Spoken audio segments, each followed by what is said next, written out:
এক নম্বর হচ্ছে যারা শরীকে কুরবানি করবেন, শরীকে কুরবানি করার ক্ষেত্রে যে 7 জনকে আপনি নেবেন, যে 7 জনকে আপনি নির্ধারণ করে নেবেন, ওই 7 জনের ঈমান এবং আকীদা এবং নিয়ত, এই তিনটা শুদ্ধ থাকতে হবে। কয়টা? কি কি? ঈমান, আকীদা, নিয়ত। মনে করেন আপনারা 7 জন, এই 7 জনের মধ্যে একজনের কাছে কিনে ঈমান, নাস্তিক বলি আমরা, যে পরকাল বিশ্বাস করেন, এরকম নাস্তিক আছে কিনা? এরকম নাস্তিককে সাথে নিয়ে কুরবানি করলে হবে? দ্বিতীয় নাম্বার আকীদা ঠিক নাই। আকীদা কি নাই? আপনি যেটা মানেন, আপনি আমার নবীকে হাজির নাজির মানেন, আপনি আমার নবীকে নূরের তৈরি মানেন, আপনি আমার নবীর শান আজমত গুলোকে বিশ্বাস করেন, আমার নবীর নূর মুবারক মানেন। এখন আপনি আরেকজন যাকে নিলেন, সে আমার নবীর নূর মুবারক মানে না, আমার নবীকে হাজির নাজিরও মানে না, আমার নবীকে ভাইয়ের মতো মনে করে, তো তার সাথে কুরবানি করলে হবে? তাহলে ঈমানও ঠিক থাকতে হবে, আকীদাও ঠিক থাকতে হবে। তৃতীয় নম্বর, আপনার নিয়ত ঠিক থাকতে হবে। মানে এই 7 জনের মধ্যে যদি কারো নিয়ত কি থাকে, গন্ডগোল থাকে, নিয়ত যদি অন্যদিকে থাকে, আল্লাহ ছাড়া যদি কাউকে খুশি করার জন্য নিয়ত থাকে, তাহলে এক্ষেত্রে শরীয়তের ডাইরেক্ট মাসালা হলো 7 জনের কুরবানি হবে না। আরেকটা মাসালা হলো 7 জনের কুরবানি হলো যাদের নিয়ত ঠিক আছে তাদের কুরবানি হবে, যে ব্যক্তির নিয়ত ঠিক নেই তার কুরবানি হবে না। সেজন্য শরীয়তের আবার কঠোর হুঁশিয়ারি হলো, এই 7 জনের ক্ষেত্রে যদি একজনের নিয়ত কি থাকে, গন্ডগোল থাকে, তাহলে 7 জনের কুরবানি যথাযথভাবে কি হবে না, আদায় হবে না। সেজন্য 7 জনে বসে আগে নিয়ত ঠিক করতে হবে, যে ঠিক আছে আমরা এই 7 জনের কুরবানি করতেছি, তবে আমরা প্রত্যেকে বসে আগে একটা সমাধানের মধ্যে যাব, সেটা হলো আমরা প্রত্যেকে একমাত্র আল্লাহর সন্তুষ্টির জন্য। কারণ শরীয়তের মাসালা হলো আমরা 7 জনের মধ্যে যদি কারো নিয়ত কি থাকে, অন্যদিকে থাকে, তাহলে কুরবানি যথাযথভাবে আদায় হবে না। সেজন্য 7 জনে বসে আগে নিয়ত ঠিক করে ফেলবেন। দ্বিতীয় নাম্বার হলো 7 জনে কুরবানি করার ক্ষেত্রে যে পশু ক্রয় করবেন, সে পশু ক্রয় করার ক্ষেত্রে 7 জনের সম্মতি থাকতে হবে। মনে করেন 2 জনে গিয়ে পশু ক্রয় করে নিয়ে এসেছেন, নিয়ে আসার পর বলতেছে এই পশুর মধ্যে তো আমরা 2 জন, সেখানে তো আমরা চাইলে 5 জনকে নিতে পারবো। এখন পরবর্তী গিয়ে আপনি আরো 5 জনকে নিচ্ছেন, শরীয়ত বলতেছে এটা হবে না, এটা হবে না।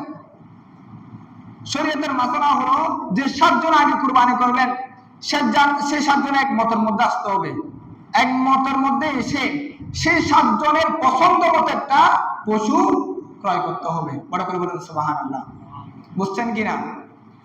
7 জনের শরীক বা 3 জনের শরীক যাই হোক না কেন, তাদের পছন্দ মতো কি হতে হবে, পশু হতে হবে।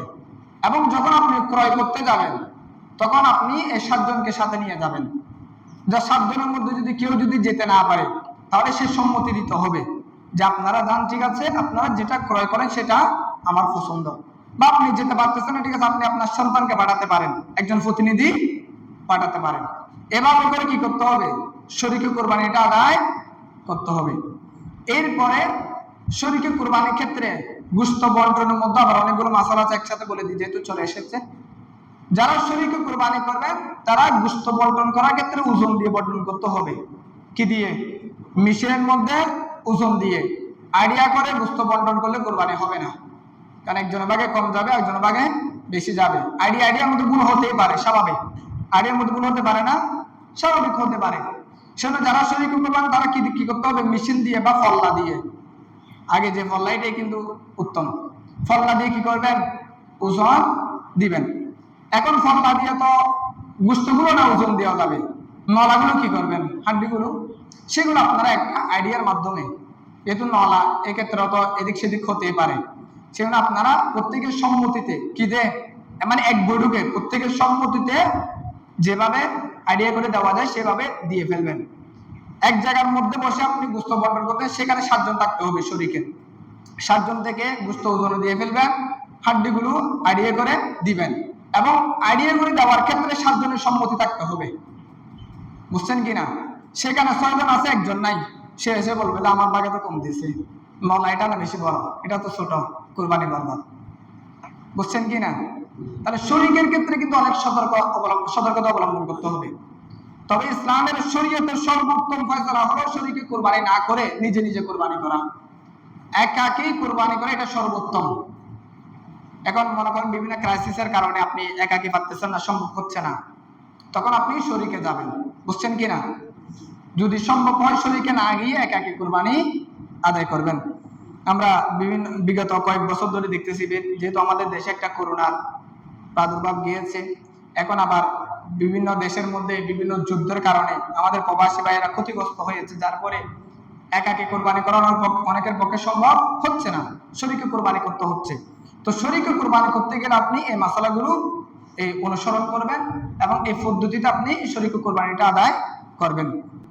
এর পরবর্তীতে আমি যে আলোচনাগুলো করেছি যে গরুর মধ্যে যে অংশের কথা বলা হয়েছে, গরুর মধ্যে হচ্ছে 7 অংশ। কয় অংশ? 7 অংশ। এখানের মধ্যে কিন্তু আবার ভিন্ন মাসালা আছে। ভিন্ন মাসালা হলো আল বাকারাতু আন সাবআতিন। নবী করিম সাল্লাল্লাহু আলাইহি ওয়াসাল্লাম বলছেন যে গরুর মধ্যে 7 অংশ দেওয়া যাবে। তবে এখানে শর্ত হলো একটা গরু নিলেন, ওই গরুর মধ্যে 7 জন দেওয়া যাবে, কিন্তু আপনারা গরুটা নিলেন 6 জনে, তাহলে কোরবানি হবে না। কয় জনে? 6 জনে 6 অংশ, আর এক অংশ বাদ আছে না? এরকম এক অংশ যদি বাদ রেখে যদি কোরবানি করেন হবে না। 6 জনে কোরবানি, 6 জন একটা পশু ক্রয় করলেন, ঠিক আছে, সেখানের মধ্যে একজন বলে উঠলো যে আমার কাছে 2 অংশ লাগবে। কয় অংশ? তাহলে 7 অংশ বরাবর হচ্ছে, ঠিক কিনা? 3 জন একটা গরু নিলেন, সেখানে একজনে বলতেছে আমার কাছে 2 অংশ লাগবে, আরেকজনে বললো আমার কাছে কয় অংশ লাগবে? 4 অংশ লাগবে। তাহলে কয় অংশ? 6 অংশ গেল। আরেকজনে বলতেছে আমার কাছে 1 অংশ, তাহলে 7 অংশ পূরণ হচ্ছে, ঠিক কিনা? এরকম শরীকে কোরবানির ক্ষেত্রে 7 অংশ পরিপূর্ণ হতে হবে। যদি সেখানে 1 অংশ গেট থেকে যায় কোরবানি হবে না, আবার যদি 1 অংশ মাত্রিও চলে যায় কোরবানি হবে না। বুঝছেন কি না? না বুঝলে প্রশ্ন করবেন, হুজুর আমার এই জায়গার মধ্যে সমস্যা আছে।